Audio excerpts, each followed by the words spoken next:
ახალციხის სპორტული და სამეჯლისო ცეკვების სტუდია სიხარულის წევრებმა მიმდინარე წელს ბოლო წარმატება 21 და 22 დეკემბერს მოიპოვეს. პატარებმა ევროპულ და ლათინო ამერიკულიდან 10-მდე ცეკვა შეასრულეს და საპრიზო ადგილებიც დაიკავეს. სპორტული ცეკვების სამცხე-ჯავახეთის ფედერაციის პრეზიდენტი მეცხრე არხთან 2013 წელს აფასებს და ამბობს, რომ იგი წარმატებული იყო.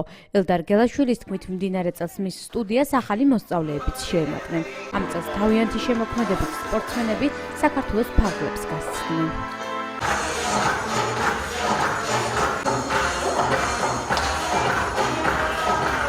საერთაშორისო ტურნირი, რომელიც გაიმართა საქართველოში, სასომხეთში და აზერბაიჯანში, ჩვენ პირველი ადგილები გვაქვს.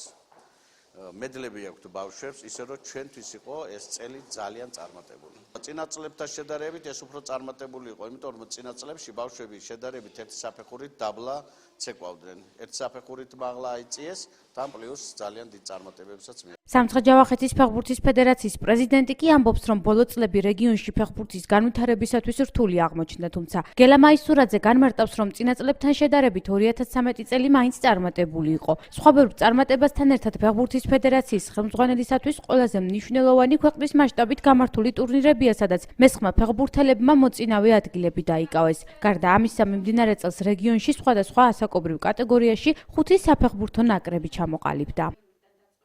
2011-დან აი ამ დღევანდელ დღემდე უნდებოდი აი ჩემ წინამორბედების გაფუჭებულ საქმეებს. ეს საქმეები ნელ-ნელა მოვაგვარეთ და ეხლა უკვე რო იტყვიან გავიმართეთ წელში და უკვე ნელ-ნელა ვიწყებთ აი ახალი სეზონიდან უკვე ვიქნებით წელში გამართული და პირდებით ჩემს ხალხს რომ და ბავშვებს ყველაზე მთავარი ბავშვებს პირდები რომ იქნება ძალიან კარგი წელი.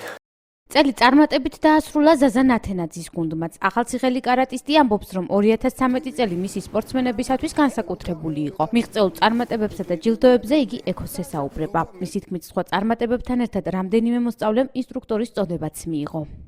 გამორჩეული იყო იმით, რომ რაც მაგალითად წინა წლებში არ მომხდარა, უახლოესი 5 წლის განმავლობაში ეს არის, რომ რამოდენიმე ჩემმა მოსწავლემ უშუალოდ მიიღო ინსტრუქტორის წოდება, მასწავლებლის ხარისხში ავიდა და უკვე აქვთ საშუალება, რომ აქვს იმის უფლება, რომ გახსნა საკუთარი სექცია და გახსნა ჰქონდეთ საკუთარი წრე. მიმდინარე წელს წარმატებები ჰქონდა მამუკა ზუმბაძის გუნდსაც. შიტორიუ კარატე-დოში სპორტსმენები არაერთ ტურნირზე ქვეყნის ფარგლებს გარეთ იმყოფებოდნენ, საიდანაც საპრიზო ადგილებით დაბრუნდნენ. თუმცა შიტორიუ კარატე-დოში სამცხე-ჯავახეთის მთავარი მწვრთნელი წლის ყველაზე დასამახსოვრებელ მოვლენაზე საუბრობს. პირველ რიგში 2013 წელი იყო გამორჩეული იმით, რომ VKF შევიდა მსოფლიო გაერთიანდა უпроსტად სოფლიო ფედერაციაში გაერთიანდა და ეს არის ძალიან დიდი წარმატება. ეს ნიშნავს იმას, რომ ჩვენ უკვე შეგვიძლია ოლიმპიადაზე მივიღოთ მონაწილეობა.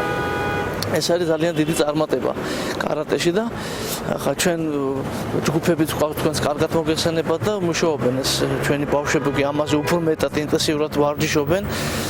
უკვე მომავალში იმასაც ფიქრობენ, რომ მივიღოთ მონაწილეობა და რა თქმა უნდა ვასახელოთ ჩვენი ქვეყანა. სპორტის სფეროში მოღვაწე ჩვენი რესპონდენტების მოლოდინები მომავალ წელს ბევრად უკეთესია. მამუკა ზუმბაძე თავის სპორტსმენებთან ერთად ევროპისა და საქართველოს ჩემპიონატისათვის ემზადება. საერთაშორისო კონკურსების სამზადისში არიან როგორც ზაზა ნათენაძის, ისე გელა მაისურაძის გუნდებიც. სამეჯლისო და სპორტული ცეკვების პატარა სპორტსმენებს კი 2014 წლის დასაწყისში მნიშვნელოვანი მისია აკისრიათ. მათ აზერბაიჯანში ქალაქ ბაქოში საერთაშორისო ტურნირში მონაწილეობა უნდა მიიღონ და სამშობლოში საპრიზო ადგილებით უნდა დაბრუნდნენ.